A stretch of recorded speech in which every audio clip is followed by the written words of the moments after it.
Welcome back to another technical deep dive here in the debug zone. Today we're tackling a big question and breaking it down with insights from other users. Hopefully this clears up some misconceptions and helps you get the answer you need. So buckle up, stay a little curious, and let's jump right in.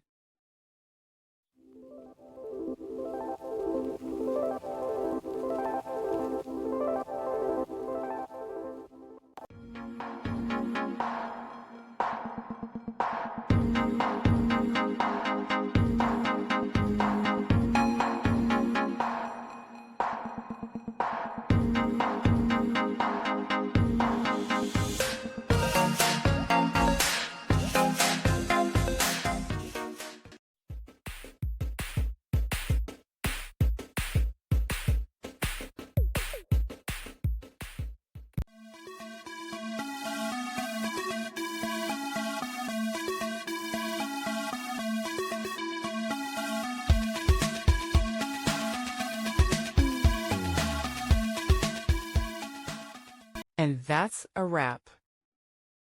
I hope you found the answer you were looking for.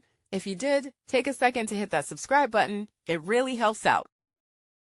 And let me know in the comments which solution worked best for you. See you next time in the debug zone.